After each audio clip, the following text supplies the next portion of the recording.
seated.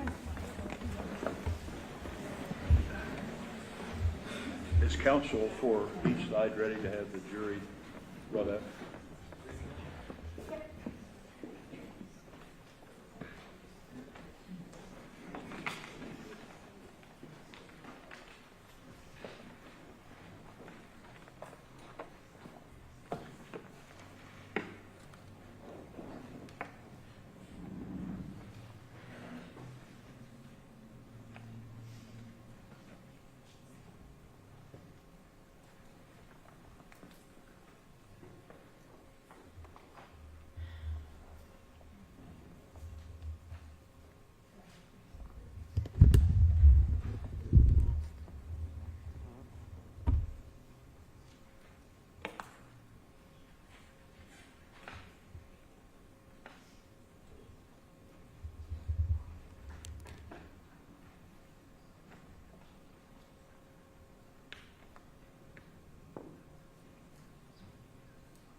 You may be seated.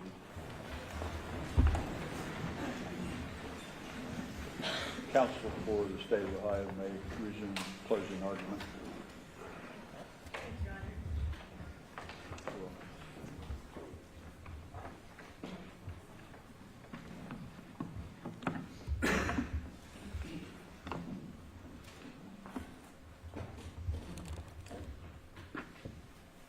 There was one other thing that I wanted to remind regarding the silencer that we pulled out of the well. We also pulled out the tool ammo from there that matched the SKS, that 7.62 by 39 ammo. So just reminding, since it's been such a long trial and so many pieces of evidence.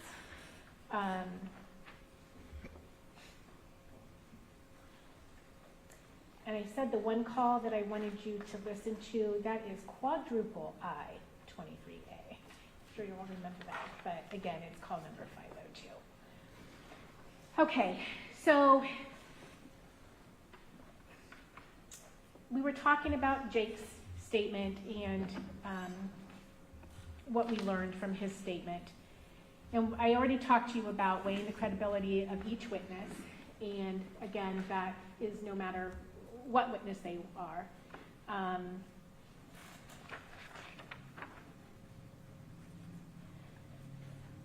And one of the things, again, is I'll just read it to you. The tests include the appearance of each witness upon the stand, the witness's manner of testifying, the reasonableness of the testimony, the opportunity the witness had to see, hear, and know the things about which they testify, the witness's accuracy of memory, frankness, or lack of it, intelligence, interest, and bias, together with all the facts and circumstances surrounding the testimony. And then you assign whatever weight you think is appropriate to each witness. And again, it says the testimony of one witness, if believed by you, is sufficient to prove any disputed fact. So again, I would just ask you to apply those tests when you're looking at both Jake and Angela's testimony in this case.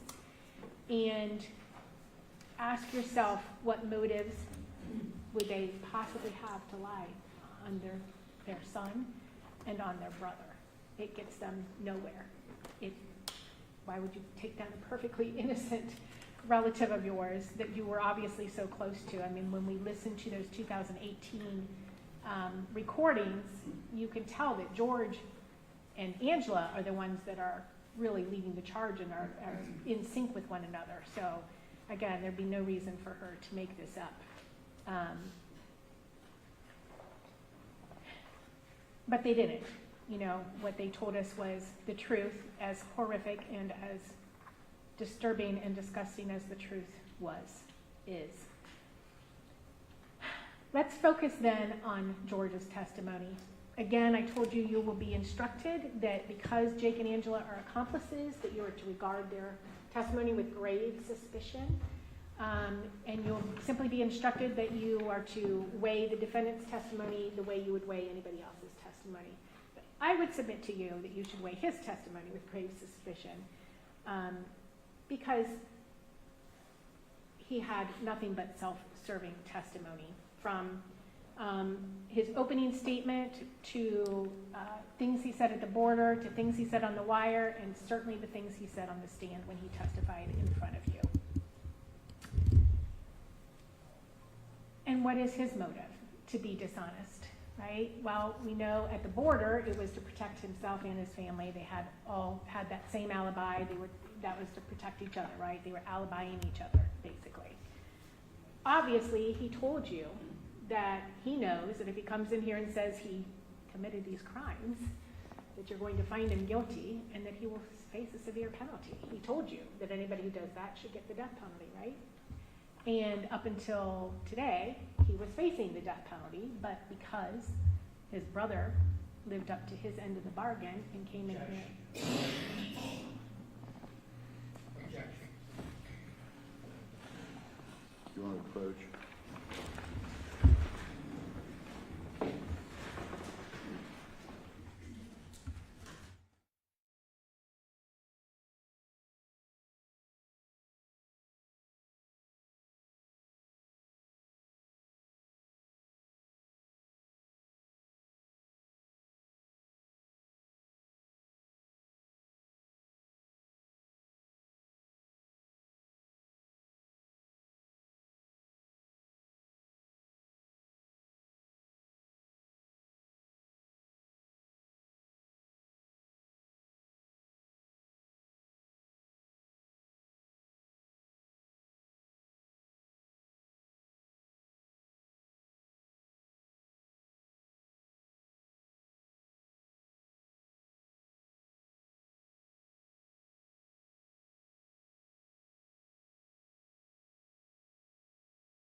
Ladies and gentlemen, again, I just remind you that this is counsel's argument for each side, and each side will be given a fair opportunity to make argument, but the argument itself is not evidence. You'll rely on your own,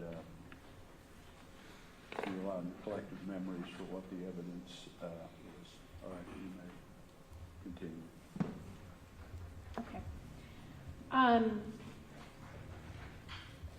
As you know, the defendant is no longer facing death penalty in his case. And obviously that was not pursuant to anything he did. Objection.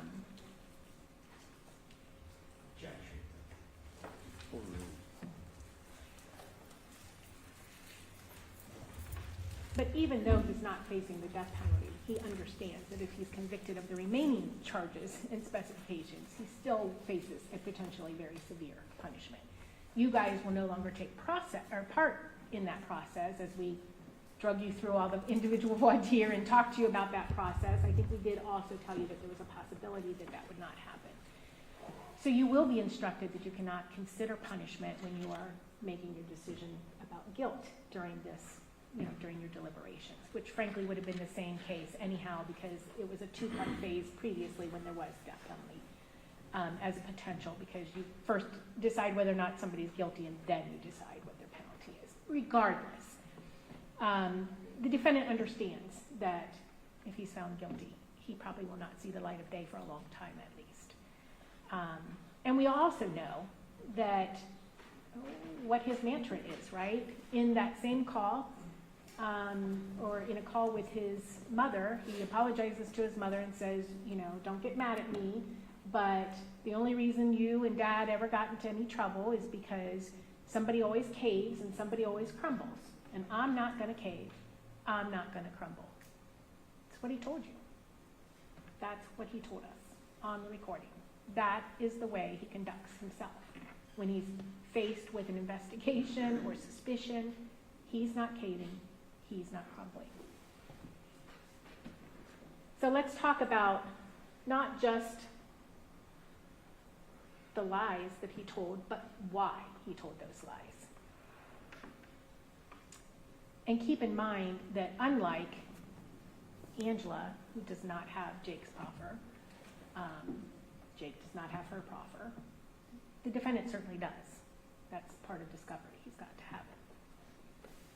He tells you, or you were told in opening statements. Now, opening statements are not evidence, just as closing arguments are not evidence. But you were told in opening statements that Frankie is his best friend. And he repeated that on the stand for you too. We know that's not true. So, why? Why does he want you to believe that he and Frankie are best friends? Well, because he thinks that that's compelling, that if Frankie's my best friend, surely I wouldn't have participated in killing him. And we all know the absurdity of that, right? Because first of all, Billy and Chris, best friends, right? Actual, possible best friends, at least saw each other a lot. Whereas we know that the defendant acknowledged at the border, and I asked him about this on the stand, that when Frankie turned 16, he and the defendant drifted apart. Those were his words, drifted apart. Not, we're still best friends. It was drifted apart.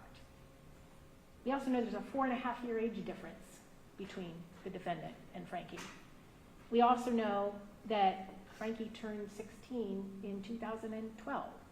That's 4 years prior to the homicides. So again, the veracity of that statement that he is best friends, he indicated that he had never met Hannah Hazel. He didn't know the name. He didn't know Ruger's name, the name of Frankie's youngest son. So again, how good friends are you if you don't even know somebody you've been with for at least 15 months, right? And you also heard from Chelsea that there was a rift between them because George had reached out to Chelsea at some point. And he admitted on the stand that there are no phone messages to be found, no Facebook messages to be found between them.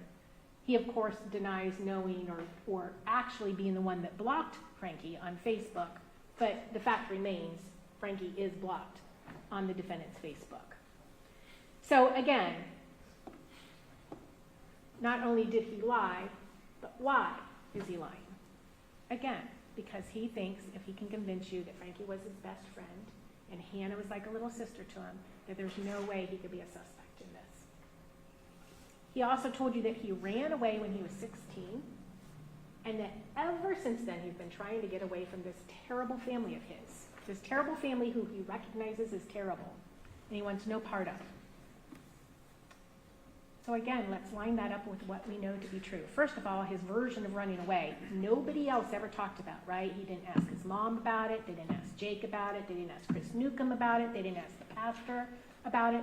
Nobody else on the planet says that George ran away when he was 16, but the running away involved him driving down the interstate to Kentucky and realizing he didn't have enough money for gas or enough gas in the tank, and he turned around and came back. I can't imagine that there are too many of us sitting here that have not tried something similar where you run away from home because you're upset with your parents. He didn't say he was upset with them because of the terrible things they were doing with their life. It was because they were telling him to stop doing terrible things with his life because he was out all night doing things that his mother didn't approve of. And he didn't like to be told not to do those things. Trying to get away ever since, that's just malarkey. I mean, that's just not true. They bought Peterson Road together. They moved to Alaska together. Both of those homes were in George's name. They tried to go to Missouri together. That was George's find. George was researching R&L and wanted to move to Missouri when he thought that they could get jobs there and find a place to live, until the loan fell through. And then they moved to Ohio together. They worked together every step of the way. You heard that Jake and George worked together in Alaska. You know, the same owner of the garage there, Buddy's Garage, wrote identical language regarding Jake too. You know, what a great worker he was.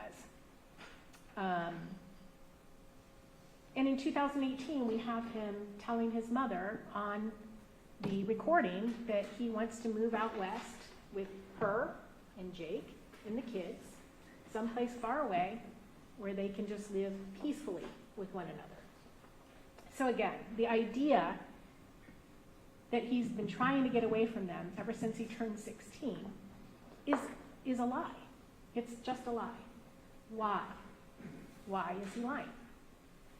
Again, because he's got to put some distance between him and the other two that have confessed, right? He can't be associated with them anymore, because otherwise you might think that he participated in this crime.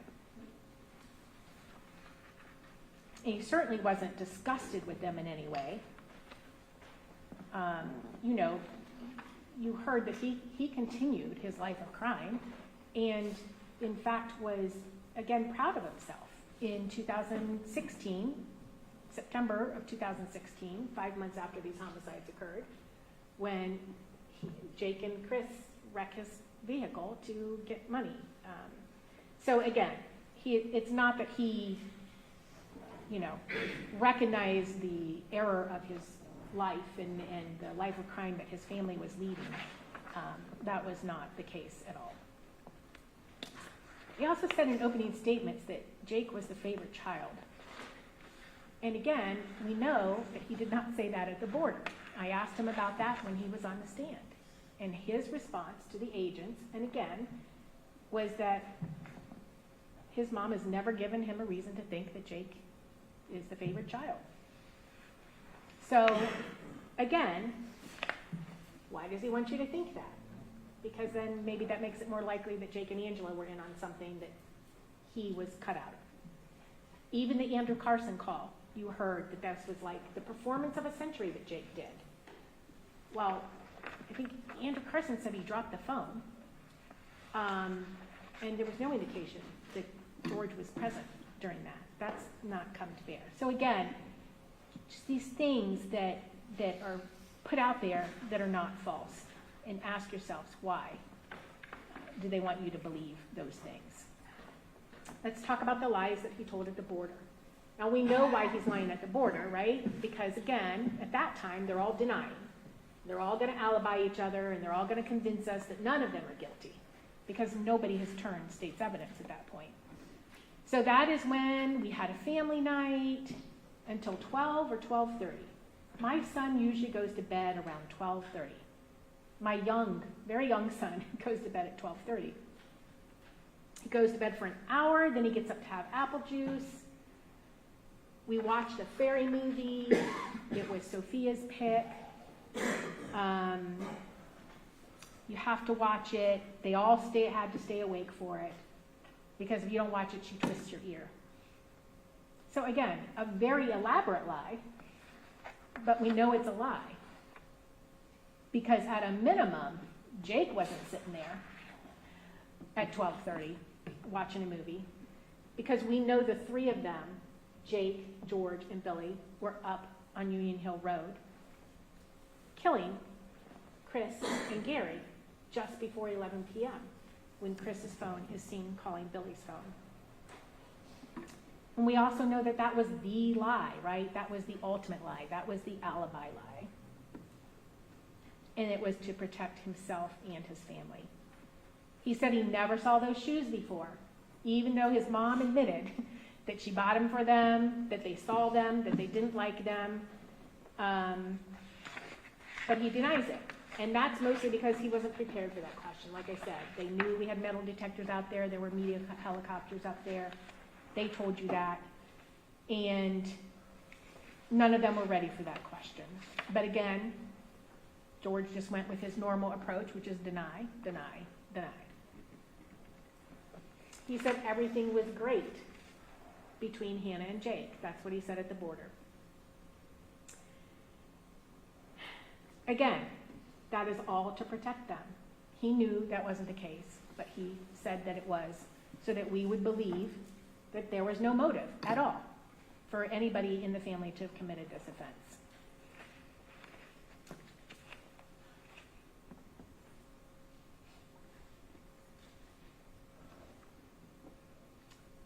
He said his family, and specifically his dad, was not involved in any of the drug operations, drug grows, drug trafficking, drug anything with Chris Sr., that he did not know about it.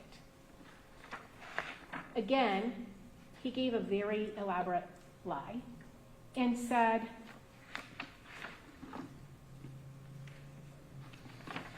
if we would have known about it, why would we not have just snitched on Chris?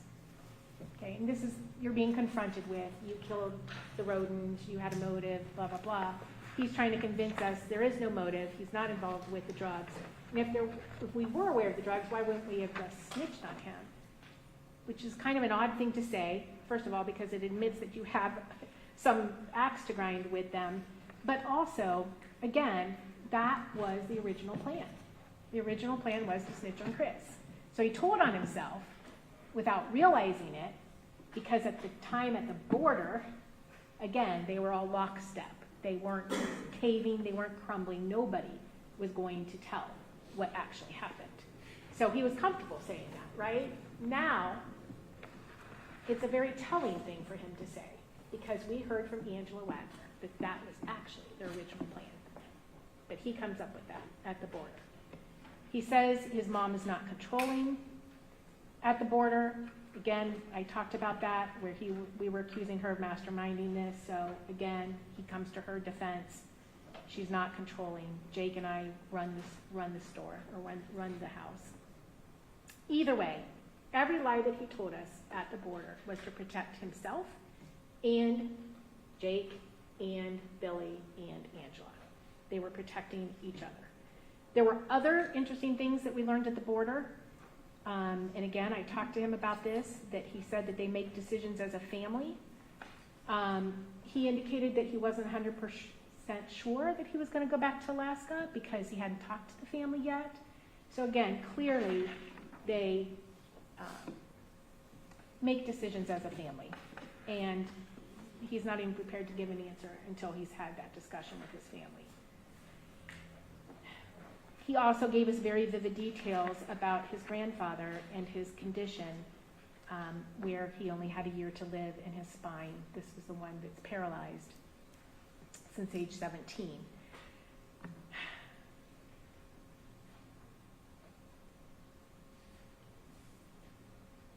And that comes back again once he takes the stand.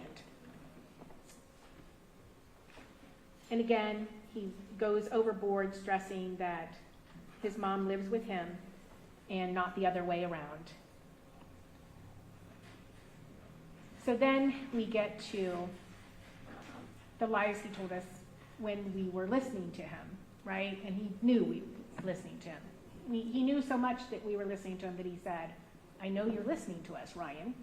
Ryan being Special Agent Scheider. So he knew that.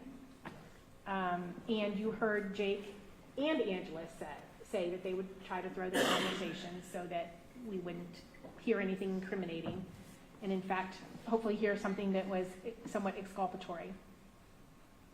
The gun list, again, we talked about this. Why is that important, that we think that that gun list is a wish list?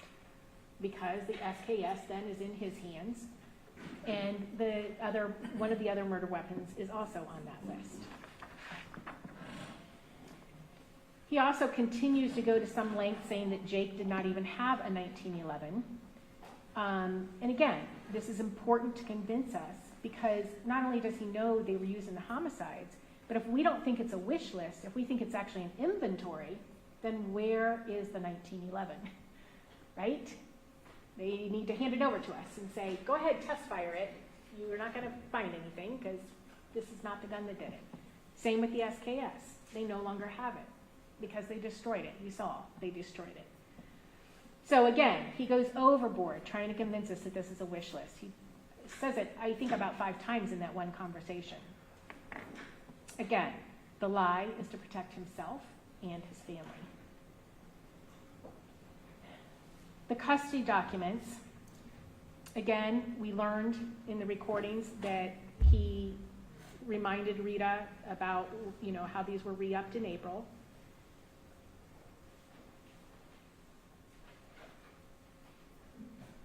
And he also tried to convince us that Jake never owned a 1911 22. And again, that's something that we'll come back to when we talk about the lies he told us on the stand. So I would say the first kind of pack of lies is the I don't remember, right? There were times where I would ask him, well, at the border, though, you said that your grandfather was very ill and that you didn't know he only had a year to live, and it gave great detail, great specifics on his spine rotting and graphic and gruesome details. But he couldn't remember that. He couldn't remember that. There were many of those things that when it contradicted something that he had said on the stand, he couldn't remember. And again, the reasonableness of that.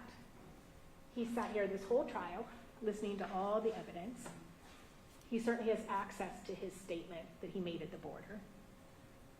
Again, the reasonableness that he has not refreshed his memory with that statement. And again, some of the things that he remembered verbatim, but then couldn't remember. He told you that he went to bed on the stand. He said he went to bed at 10 p.m. Well, that's a 2.5-hour difference from what he said at the border, right? Why did it change? Well, we know why, right? Because if he was awake until 12:30, he would have had to see Jake and Billy leave, and he can no longer say that he didn't know what happened. So now he's saying he was lights out at 10 p.m. Of course, he also is the same person and then slept in until 8 or 9 the next morning. I want you to remember, this is the same guy that bragged to us about how he lives on 1 or 2 hours of sleep a night, right? I mean, he drives and then he hunts all night or scraps all day, and literally said that he was living off of 1 and 2 hours of sleep a night. Yet, he wants you to believe that he went to bed at 10 o'clock and didn't get up until 8 or 9 the next day. That's more than 10 hours of sleep that night. Suddenly, it goes from 12:30 to 10 p.m. Again, because he can't put himself as being awake at the time. Of course, that lie doesn't work either, right? You're asleep at 10 o'clock or you go to your bed at 10 o'clock, you don't fall asleep right away. He also told us he has a habit of Facebooking for about an hour when he goes to bed. He also says his son gets up an hour later, so he, presumably would have gotten up. He also tells you that there's no way anybody could leave the house without him knowing. That he admitted that he said that at the border at least 15 times. That there's no way anybody could have left that night without him knowing. No way. But now he wants you to believe that that's exactly what happened. That he just dove into bed, went immediately to sleep, and is oblivious. And so that gave Jake and Billy, presumably, less than an hour to get out to the barn. So they would have had to just, as soon as he shut his door, just, run out to the barn and get in the truck and go up there. So again, why does he change that lie? Why does he lie about that?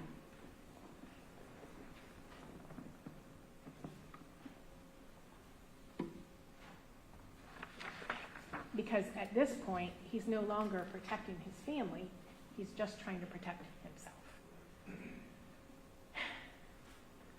He said that he did give his dad the money to buy the truck off of Uncle Toddy, but then Chris Sr. came and got it, or he drove off with it, and he never saw it again after that. Never saw it again after that. What I would say to that is, boy, is Angela a lucky guesser, right? What a lucky, lucky guesser that she says that they bought this truck to use it that night too, and that they parked it up by the barn. She just somehow or other knew about this truck, again, without knowing ever what Jake said. But, and says that George is the one that got the money for the truck. But he says the truck just disappears. And again, you have the undisputed testimony of Katie Wagner that Billy drives up with that truck early morning hours. And you've been on that property. You know if that truck is parked up by that barn, you're going to see it because it's not that far from the house. He tells us on the stand that the lies at the border, he says, I admit I lied. I lied to BCI agents at the border, not to protect myself, not to protect my family, but to protect Hanna and her family from the rumors. Because on Facebook and topics, there's terrible rumors going around about them about these drug operations, right? Well, again, how do we know that's a lie? Because he didn't say the Rhodens weren't involved in drugs. He said his dad and he, the rest of the family, didn't know about the Rhodens drugs. He knows we're up there. He knows we've done searches of the property. He knows we've discovered any marijuana that's there. So him saying that his family doesn't know about it doesn't protect Hanna or her family whatsoever. But of all the things he can remember, he remembers telling that lie, and he remembers why. Again, it's just not the truth. At the time, he was trying to convince us the family was not involved in drugs because he knew that was a possible motive. He does read the Facebook and topics, and he did know that we looked into anybody who, had any drug dealings with them. So again, that was just a lie that he told to protect his family. And here in front of you, he lied to you and said it was to protect Hanna. The biggest, however, and most important lie that he told you was about that gun show. And I said it earlier in my closing, that January 31st of 2015 was an important date. That was the time when we first have a picture of that 1911-22 on Jake's phone. And then later, a few months later, we have it in his hand, right?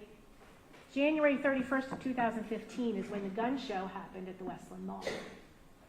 And we know the defendant freely admits that he was at that gun show.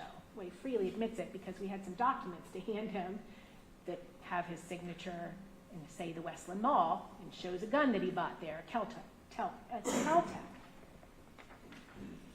His memory is so good that he remembers going to that gun show with his dad and buying that gun for his dad.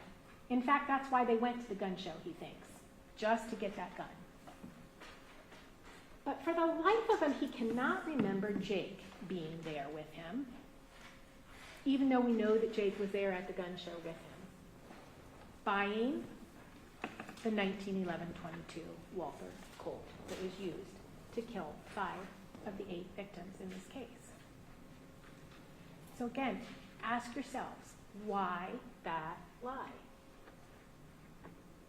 Because he spent so much time on those recordings trying to convince us there wasn't a 1911-22. Jake never owned that.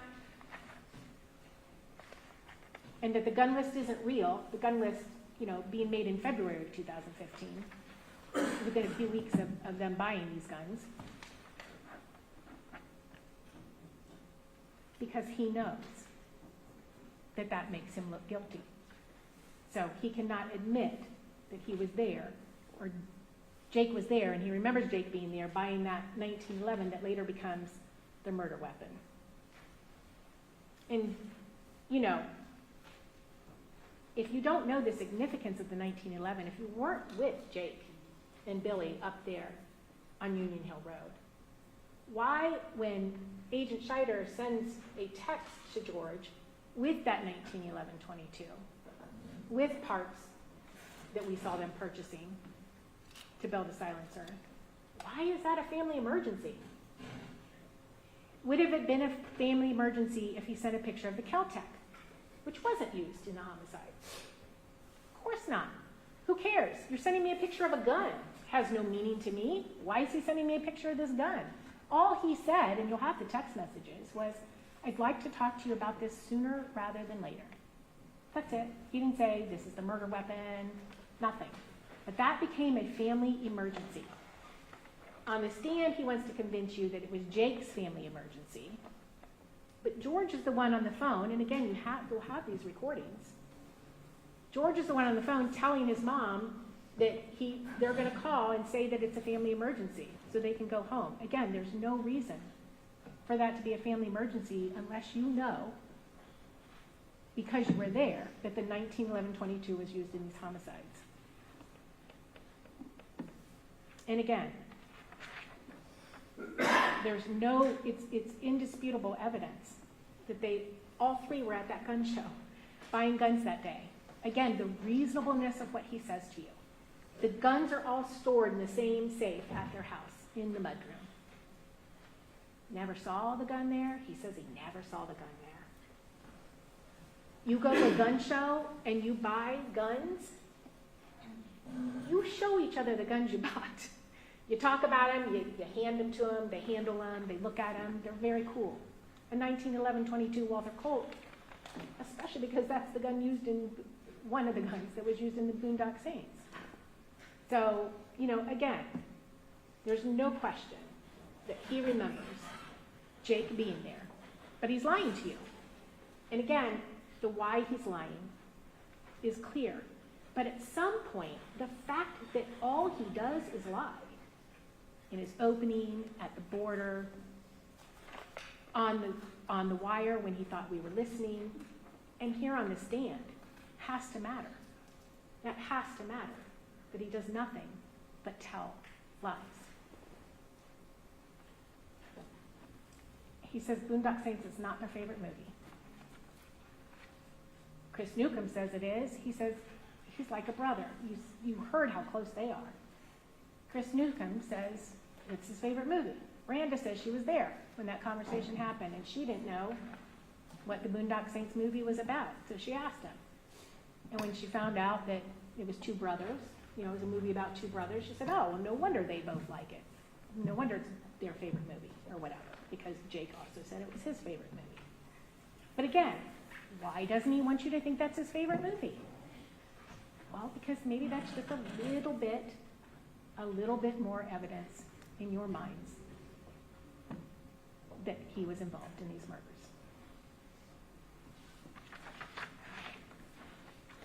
Angela says that they would quote that movie, etc.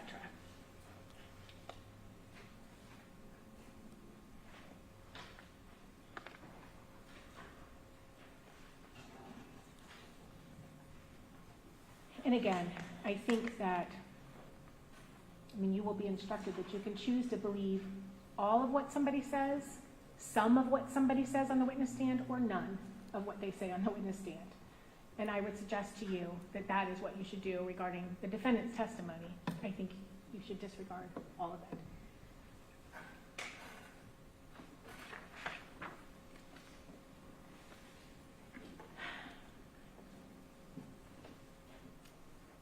You're also supposed to look at the demeanor in which he testifies, his frankness or lack thereof. Again, just things that were noticeable. He talked about how Jake and Angela thought they were better than everybody else. But it seemed pretty clear that George thought he was certainly better than them. I think that was pretty clear from his testimony. He tells you things like, that last fire up on Bethel Hill, I didn't want any part of. I told them not to do it, but I knew they were going to do it, so I just went along with it and got my stuff out, etc. Why would he suddenly not want to do that? They're taking the money to buy a new home for themselves. They can't sell it because it's on Frederica's property. They built it. Why suddenly is he just, again, wants to convince you of that?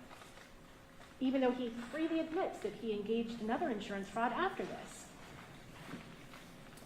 Again, it's because he wants to convince you. He wants to put some distance between him and his accomplices in this case. You know, I already talked about the reasonableness of the fact that, you know, he told his mom to stop stalking Tabitha, even though the threat of her getting bovine started raising its head again 2 months after the dissolution was final. He said before the dissolution was final, he told him to stop. Again, the reasonableness of that, it makes no sense.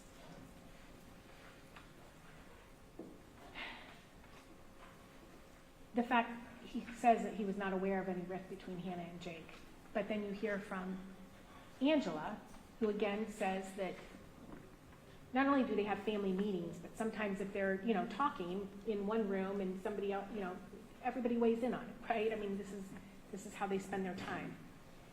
And she tells you specifically that she had a talk with Jake and George about whether they were okay with this. And we talked about that. And she said that they said yes, they had to do this in order to protect Sophia.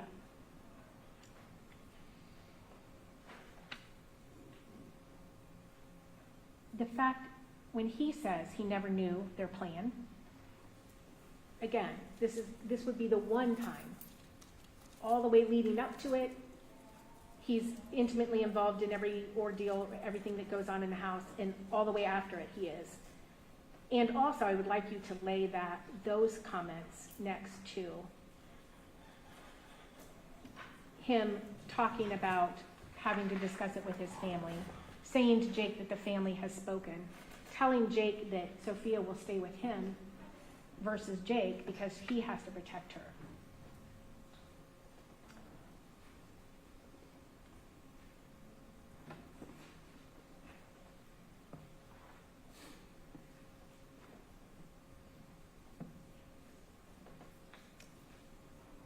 So what did we learn from Angela, and are her statements corroborated? And again, just the reasonableness of those things. She talked about the security system, and what did she tell you about the security system? She tells you that the security system, they all three put it up, that they bought it, and then Billy came over and saw the security system and said, that is a really dumb thing, because that's going to catch us coming and going when we commit these homicides. And so the security system came down, and the last she saw it was sitting in a box, and we all know that it ends up getting burnt. That is far more reasonable and rational than the story that George tells you about that security system, because he tells you the security system goes to his grandpa. Then how does that DVR end up burnt in the burn pile at Peterson Road if it's at his grandfather's? Would they go and take it back just to bring it home to burn it? That makes no sense.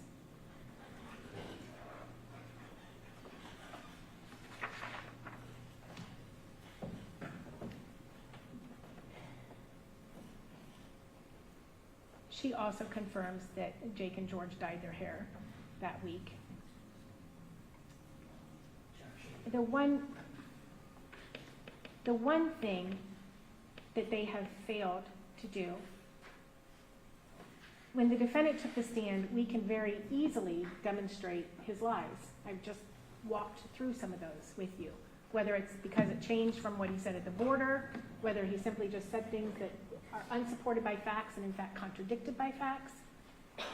But they have not proven that anything that Jake or Angela said was a lie. There's been nothing that contradicts them. In fact, again, they're consistent with one another and consistent with the evidence. And they've also not given you any motive why they would both come in here and lie to you. Again, point a finger at the defendant if he's perfectly innocent in this case. Frankly, the defendant himself vouches for the credibility of Jake, right? I mean, he talked about the fact that Jake's honesty has always gotten him in trouble. He did not say his lies get me in trouble. He did not say, you're always lying on me, Jake. That never came out of his mouth, not on the recordings and not on the stand. He said it's his honesty that gets us in trouble, because he'd always confess to mom or dad when they did something they weren't supposed to do. He'd go do it with them, but then he would come back and tell, and they'd get in trouble. And he specifically said he was upset with him for not destroying the laptop that we see all the screenshots on, the custody document print spool, the Google searches for salvage catcher, the lots and lots of evidence. And Jake's phone has the gun list. The laptop has the backups that have the 1911-22 in Jake's hand. So, but then he comes in here and tells you, well, that's because I thought that you were framing him or some such thing. Again, he knew full well the damaging nature of all those items.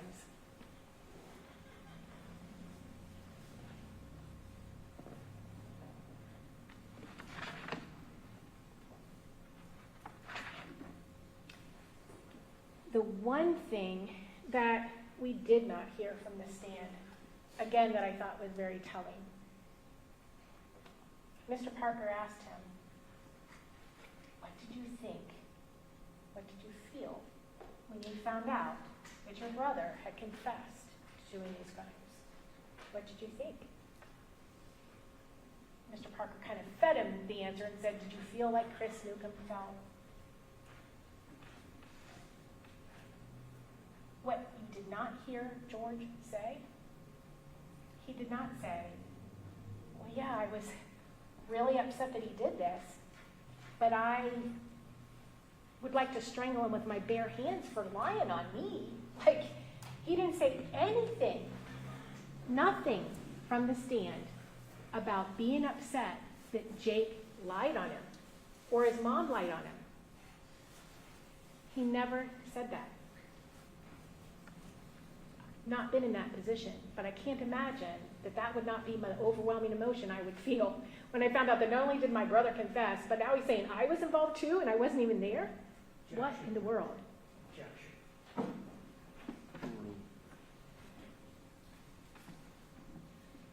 So again, the reasonableness of what he says and also what he doesn't say. He also says that he now believes that Jake and his mother were involved in these murders. But again, how can he? Because according to Jake, George was right there with him. According to Jake, they both crawled into that truck and drove up there in that truck that George says wasn't even there. And that George had the SKS, and the plan was for him to shoot Chris in the head, for George to do that. How can he believe anything that Jake is saying if those are lies? If those are lies.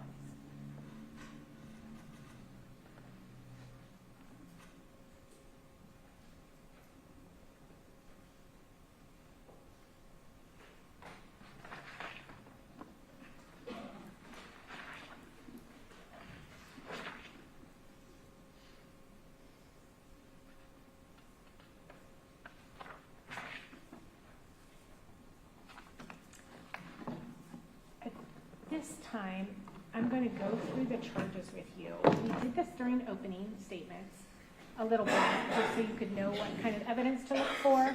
But now that we're at the end of the trial and you've seen all the evidence, I'd like to kind of go over those with you to kind of let you know what we believe the evidence is and what we think supports which charges in this case.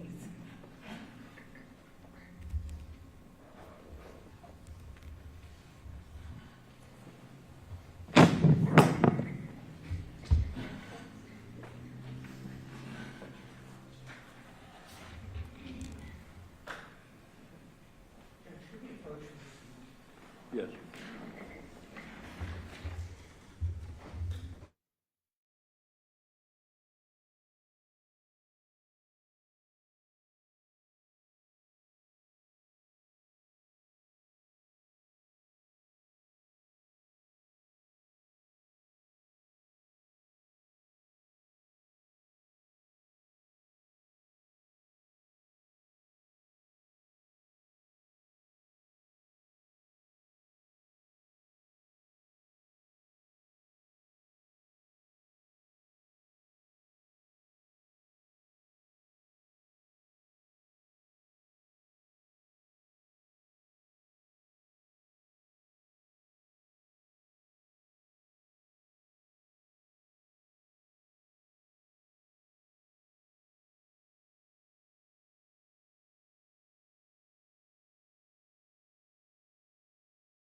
know how much we talked about this. We might have talked about this in the opening statement, but the first thing that can you guys all see that? Is that we have to prove that Pike County is the place where this case should be tried. And specifically, you have to find either that the offense happened in Pike County, Ohio, or if it didn't happen in Pike County, Ohio, that it was part of a course of conduct, and that at least one of the elements or other offenses was in Pike County. Okay, so I'll just give you an example of that. The aggravated murders in this case, three of the homes were located in Pike County. One of them was in Scioto County. Okay, so with that kind of in mind, we can look at this. It is a course of conduct if you find beyond a reasonable doubt any one of those 6 items, and probably a vast majority of them actually apply. So the offenses involve the same victim or victims of the same type or from the same group. Obviously, this family was targeted, so I would say that they are the same victim or group. The offenses were committed by the defendant in the same employment capacity or relationship to another, again, based on their relationship with the Rhoden family. Part of the same transaction or chain of events in furtherance of the same purpose or objective. So again, they're in Adams County when they're building a silencer.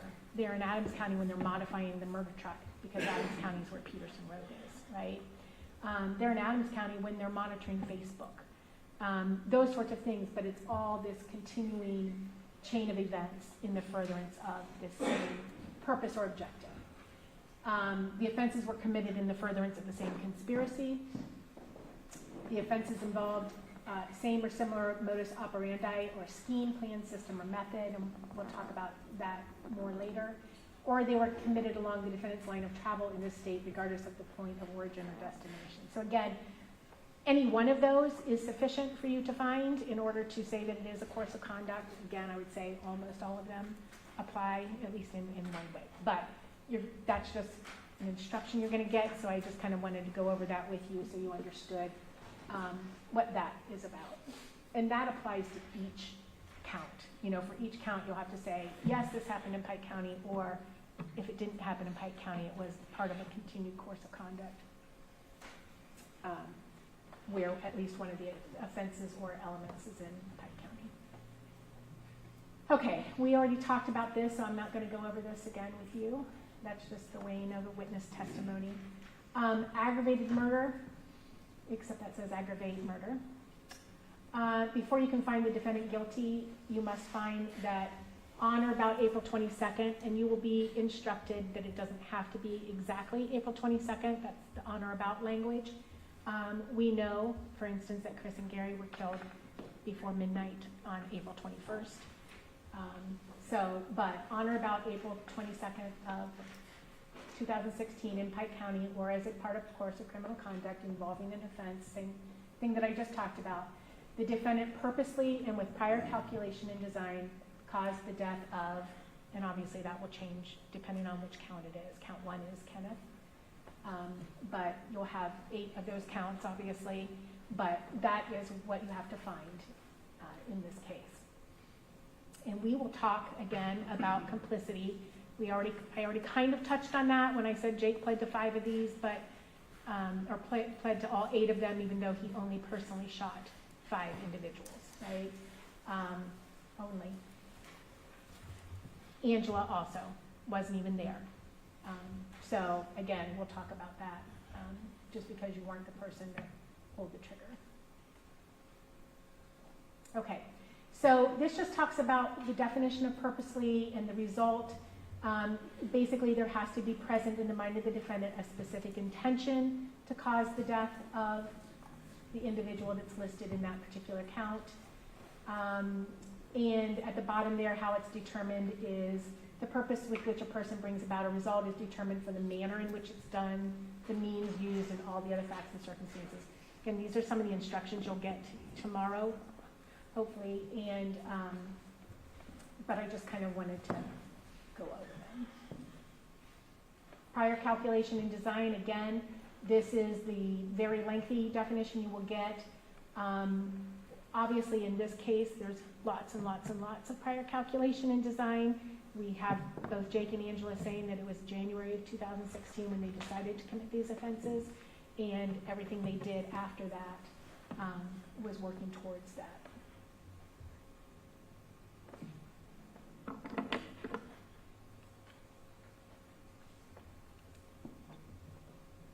And then we have specifications. So these are just the firearm specifications. Specification 1 will be the same no matter what count it's attached to.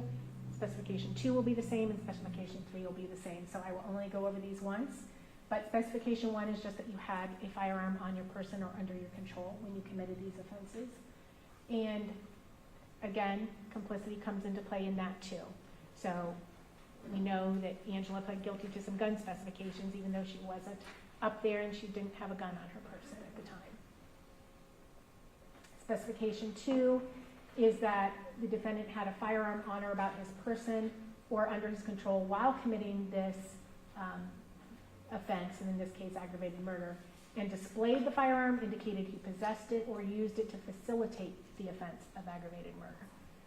Obviously, the guns were used. Specification 3 is regarding the silencer that was attached both to the SKS and to the 1911. So this is just that he had a firearm that was equipped with a firearm muffler or suppressor on or about his person or under his control while committing the offense of aggravated murder. Obviously, in this case, he did have the SKS. It did have a silencer on it, but again, even if he hadn't and somebody else amongst them did, under the complicity, we would argue that that would apply. Okay, so you have 8 counts of aggravated murder for each of the 8 victims, obviously. And then the 9th count is a conspiracy count.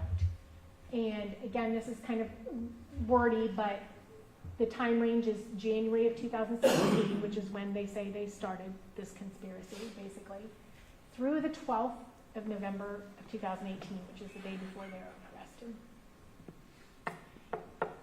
Because that was ongoing, right? Because they're still trying to cover up for the crime. As a part of a course of criminal conduct involving an offense, so again, that either in Pike County or as a course of conduct, with purpose to commit, promote, or facilitate the commission of the offense of aggravated murder, murder, or aggravated burglary with another person or persons, planned or aided in planning the commission of each or both of such offenses, or agreed with another person or persons that one or more of them would engage in conduct which facilitated the commission of any or all such offenses.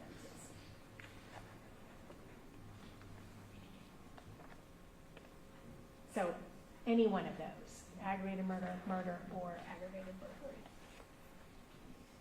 So this just gives you the definition of conspiracy, which is to plan or aid in the planning of the commission of the offense with one or more persons, or agreeing with one or more persons that one or more of them will engage in conduct with a purpose to commit, promote, or facilitate the commission of the offense. This is substantial overt act. So a person cannot be convicted of conspiracy unless there is a substantial overt act in furtherance of conspiracy done by the defendant or by a person with whom the defendant conspired, and that such act was performed after they entered into the conspiracy. And, the rest of the definition. So again, the helping with modifying the truck, the putting on a mask, putting on shoes, being present and knowledgeable about the purchase of the shoes. We heard him say on the wire that the bug detector was his. We know that his credit card was used. Angela said that she bought it, but on the wire, George claimed that as his. So. Objection.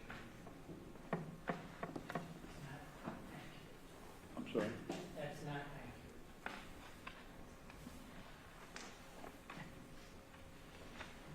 There's a, I don't care, go ahead. Well, again, I don't know, are these reflecting instructions that the court has been over with counsel or not? Your Honor, I don't think he's objecting to my instructions. I think he's saying that I'm misstating fact, that a recording doesn't actually say what it says. All right, well, Ladies and gentlemen, again, I just remind you that arguments of counsel, either side, are not evidence. You'll have to rely on your memories, collective memories, to determine what the evidence is. So that's what I'm going to say about that. I'll overrule the objection with that admonition is that counsel statements, either one, in closing argument, are not evidence. All right, go ahead.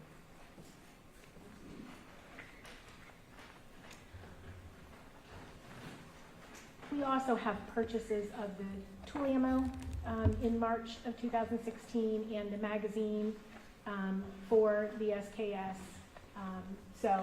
And again, that was something that Jake was unaware of. I think you can probably remember when he testified, he had no knowledge of that being purchased. So again, that was purchased with cash with Jake's rewards card. You heard the defendant talk about how he has made purchases. I think his dad bought the scope for him for his AR. Using cash with Jake's rewards card. So just because Jake's rewards card's being used doesn't mean Jake's there. Anyhow, so other overt acts, obviously getting into the truck, putting on clothing, putting on a ski mask, putting on gloves that night, going up there, helping to drag bodies, be lookouts, or protect him from anybody who came out of one of the rooms when he was in a different room. Helping to destroy the evidence and conceal the evidence afterwards. Okay, so this is just, a list of some of those things that, forging the documents, monitoring social media accounts, providing false and misleading information to investigators. So this is that very long instruction you'll get. I won't go over all of it now, but it basically says that the testimony of an accomplice that is supported does not become inadmissible because they were complicit, but it may affect their credibility and make the testimony subject to grave suspicion and require it to be weighed with great caution. And then it's for you, in light of all the facts presented to you from the witness stand, to determine its value or worth or credibility. And you will get this, I believe, at the beginning of your instructions, just when you're given that general how to weigh witness testimony, credibility, and then you'll get it with the conspiracy, and then you'll get it with complicity at the very end. So you'll get it 3 times. Okay, aggravated burglary, there are 4 counts of these. Before you can find him guilty, again, April 22nd, doesn't have to be the precise date, either in Pike County or as part of a course of criminal conduct involving an offense or element of offense that occurred in Pike County with the purpose to commit the offense of either aggravated murder or tampering with evidence, did trespass by force, stealth, or deception in an occupied structure, and this particular one is the 1084 left fork road. When another person is present and either the defendant inflicted physical harm on the person or had a deadly weapon or dangerous ordinance about his person or under his control. So again, even in the places he didn't go, if you find that he was complicit in those offenses, then you'll be told when we get to the complicity that he can be found guilty just as if he were the principal offender. Unlawful possession of dangerous ordinance, again, is just for the silencer. The dangerous ordinance is, well, a silencer is one example of a dangerous ordinance. Tampering with evidence, there are 3 of these in the indictment. One is in regards to the belongings of the victim, so cameras, cell phones, etc., that they took from the victims in this case, with the purpose to impair the value or availability of those items in the proceeding or investigation. So the next count is regarding the custody documents. So the knowing that an official proceeding or investigation was in progress is referring to the potential custody proceedings because they knew that Hanna was going to be dead. So they prepared this document, forged it, and knowing it was false and with purpose to mislead a public official.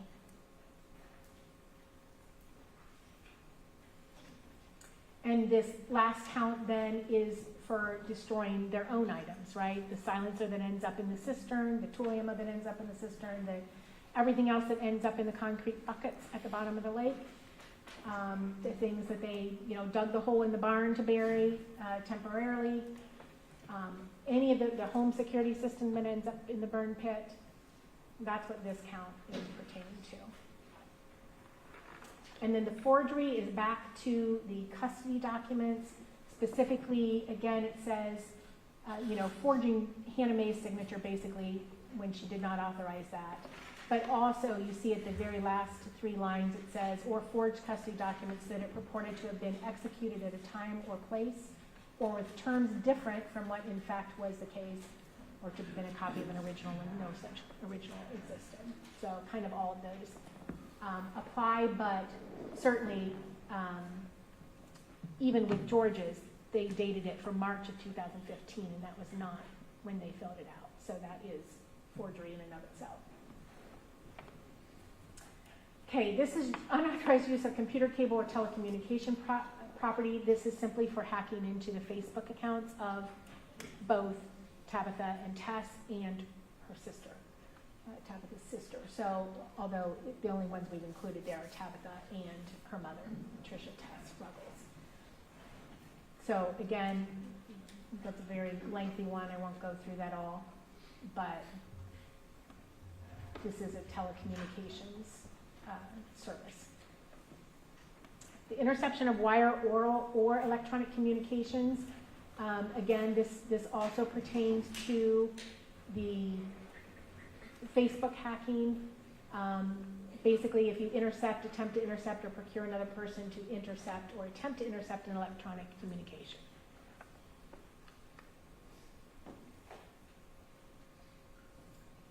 Obstructing justice. This is either giving false information to an investigator or asking others to. So this is, you must find beyond a reasonable doubt the defendant with purpose to hinder the discovery, apprehension, prosecution, conviction, or punishment of another. So this is not you're lying to protect yourself. This is you're lying to protect somebody else.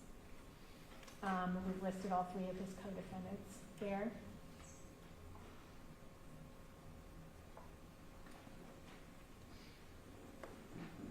Goes on to the next page because it lists every single offense in the indictment.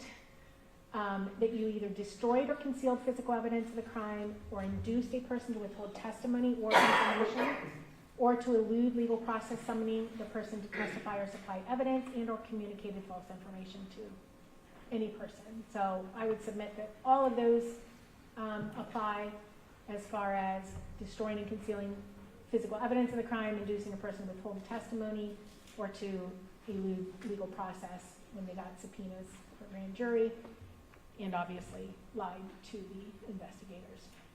By his own admission, he did that.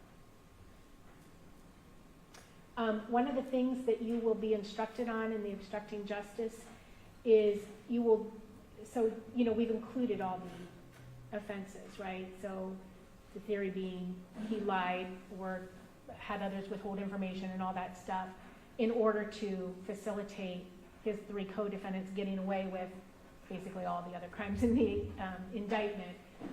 You will have a further finding that you have to make if you find him guilty. Then you have to make a further finding. You have to just circle which offenses you think he was trying to facilitate them getting away with, basically. It could be all of them. It could be some of them. You just have to decide. Okay. Then we have engaging in a pattern of corrupt activity. Again, this is kind of another long-winded one, but again, the preamble as far as the venue goes, but while associated with an enterprise, conducted or participated in directly or indirectly the affairs of the enterprise through a pattern of corrupt activity. So we'll define corrupt activity for you. It's basically just various criminal offenses. And then while associated with an enterprise is also required. So enterprise includes any individual, partnership, limited partnership, or other legal entity, or an organization, association, or group of persons associated in fact, even if they're not a legal entity. And it includes illicit as well as licit enterprises. And again, participation, you're just performing activities necessary or helpful to the operation of the enterprise, whether directly or indirectly, without an element of control. So the state's theory on this is that this family functioned as a criminal enterprise because they committed a lot of crimes together, as a family unit or as a unit. And so we would submit that meets the definition of enterprise. The corrupt activity, there's just a list there, right? It means engaging, attempting to engage, conspiring to engage, or soliciting or coercing or intimidating another person to engage in any of the following. And then there's some offenses listed there, all of which are, contained in the indictment as well. Okay, so the complicity statute, there is a lot of the offenses in this indictment where the state's theory is that the defendant was complicit in that particular crime as opposed to the principal offender, right? So again, I already gave you the example of Jake and Angela. Angela wasn't even up there, but she was complicit in the aggravated murders. She was complicit in the aggravated burglaries. Jake obviously was complicit in any of the crimes that he did not actually commit. He didn't go into Kenneth Rhoden's house, but he is complicit in the aggravated burglary. Drove his father up there. And we talked about this a little bit, about, the aggravated robber and the getaway driver, and, that person is every bit as culpable as the person who goes in, or the person who, boosts you into the home and you're inside the house when the police come, and your buddy's outside of the house. You're both still guilty of aggravated burglary. So you get the idea on that. But this official definition is that a person who is complicit with another in the commission of a criminal offense is regarded as guilty as if he personally performed every act constituting the offense. This is true even if he did not personally perform every act constituting the offense or was not physically present at the time the offense was committed. So then this is before you can find him guilty, you must find that the defendant, acting with the applicable culpable mental state required for the commission of the respective offense or specification, solicited or procured another to commit the offense, aided or abetted another in committing the offense, or conspired with another to commit the offense. So you're going to see that conspiring, which you have a separate count of conspiracy, but conspiring can also meet the definition of complicity. So, if you believe he conspired to commit aggravated murder, then you probably believe that he was complicit in the aggravated murder, because that is tucked in there as an additional alternative for him to do it. And this is in regards to each offense in each specification. You would have to consider it separately.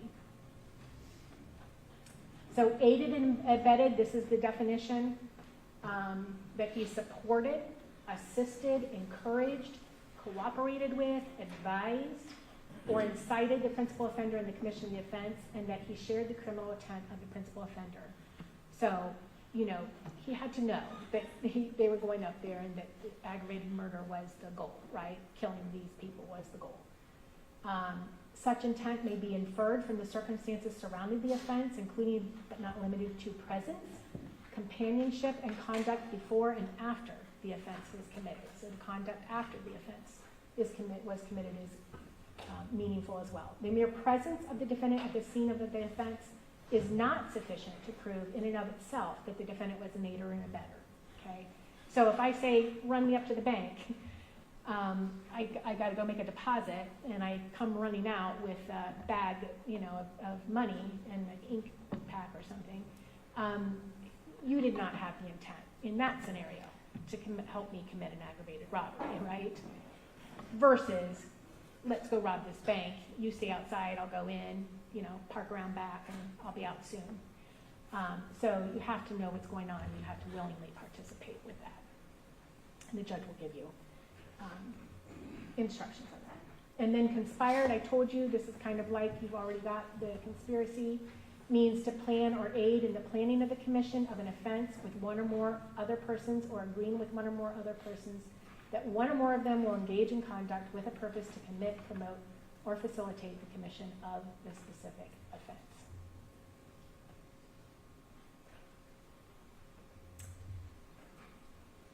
So this is the conclusionary paragraph. If you find that the state has proven to you beyond a reasonable doubt that the defendant was complicit in any one of the offenses, or all of the offenses, or some of the offenses, then your verdict should be guilty as to that count, and or as to any specifications that you feel he was complicit in. If you find that the state failed to prove beyond a reasonable doubt that he is either guilty as a principal offender or as a complicitor, then obviously you have to find him not guilty.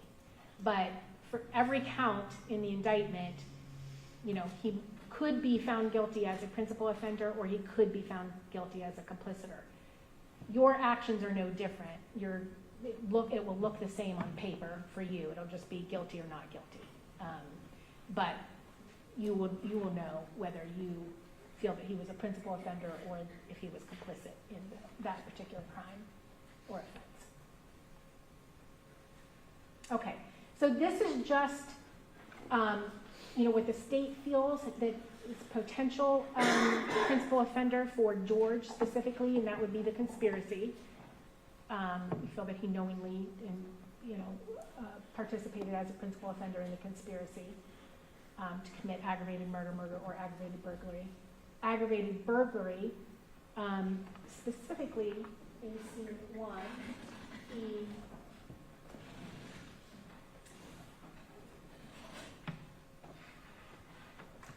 we believe the evidence has shown that he went back into that residence and drugged the bodies back to the bedroom.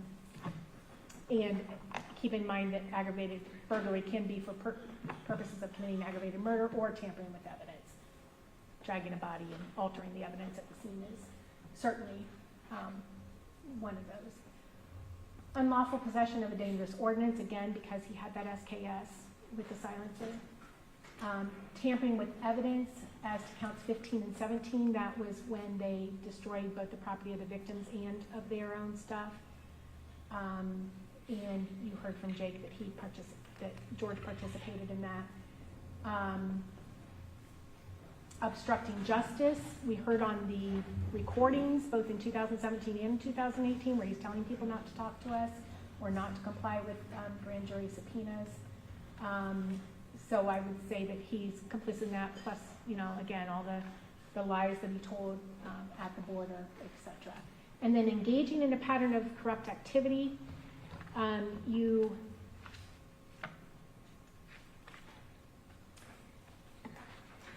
would suggest that that's probably as a principal offender as well.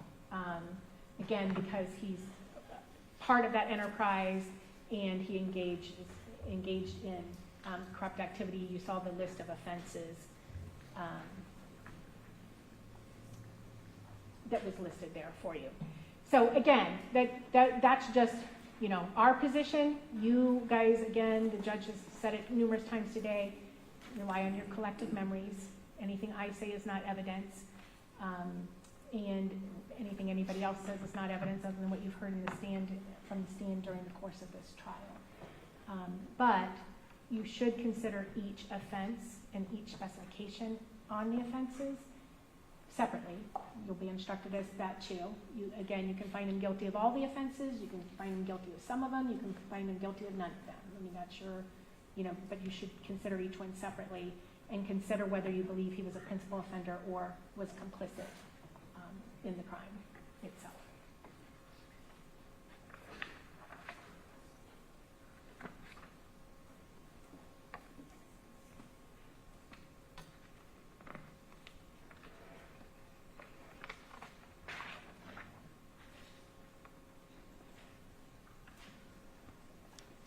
I just covered that with you. Okay. So, Again, thank you for your time and attention. I know this was very, very long. I just wanted to kind of try my best to kind of lay a foundation of the evidence that we believe supports a conviction of George Wagner IV of each and every count in this indictment. Again, whether he is a principal offender or whether he is complicit in it, he knew what was going to happen. He participated in what happened. He went up there to Union Hill Road on April 21st of 2016, knowing full well what was going to happen, having been told that it was going to be upon him to shoot Chris. Again, he's the one that hunts at night, etc. So you heard a lot about that. And he participated. He was there the entire night. He didn't turn away when Billy pulled over the car and said, ollie and come free. Get out now if you don't want to participate. But he stayed the course. And you cannot protect somebody from people that are going to come out of the room or anything else while they are busy killing other people. That makes you complicit in the deaths of the other individuals. Again, I would say to you, based on all the circumstantial evidence, all the direct evidence that we have, specifically and especially the testimony of Jake Wagner, again, that is undisputed and corroborated by physical evidence that we had, physical evidence that we didn't have, and the testimony of Angela Wagner. Likewise, Angela Wagner talked to you about Jake and George and Billy going off and planning, her sometimes being parts of the conversation, her having a direct conversation with George and Jake. Remember her testimony too about how George was having nightmares, and she went to Billy and said we should not have involved Jake and George because they're struggling with this, right? Again, that's not something you make up. That's not made up testimony. That's something that actually happened, that she as a mother knows that she should not have done to her sons. I would submit to you that, again, the one thing that George said that was the truth is that Jake's honesty gets him in trouble, and that is exactly what has happened in this case. And I'm not here to say that Jake Wagner is a hero by any stretch of the imagination. He is a despicable, vile human being, if we can use human being to describe him. There is nothing on this planet that excuses what happened that night. Nothing. But the difference between him and his brother is that he at least came forward and he at least gave this family something they didn't have before that time. George said to Jake, the family has spoken. I would say the family has spoken. Jake and Angela have told you everything that this defendant did that night and his participation in the aggravated murders and all the other crimes listed in the indictment. We respectfully request that you return verdicts of guilty as to each count and to each specification. Thank you. Council approach here.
because of the hour, and defense counsel has an opportunity to do closing arguments too, and it's really not preferable to divide that up over a 2-day period. We're going to recess today. The question is, should we start a little earlier tomorrow? I don't know what your schedules are, so if anybody has a problem with this, mention it. It would probably be 8:30. Does that cause a problem with anybody? No? Okay, all right.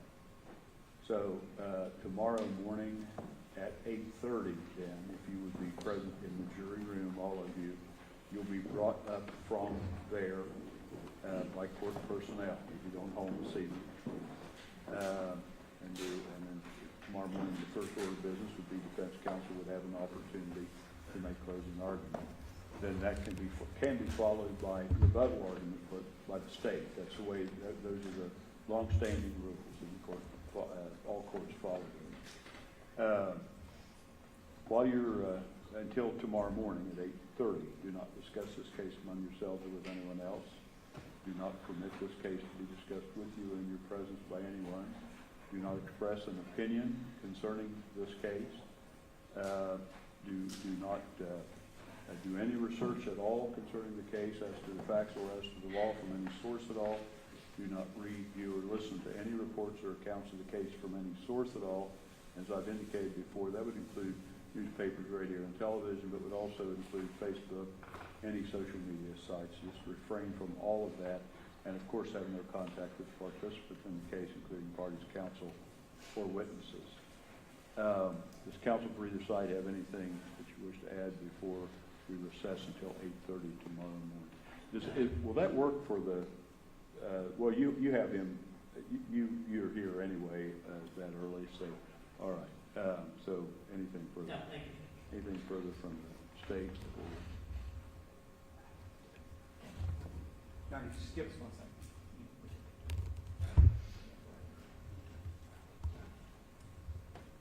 Can we approach? Sure.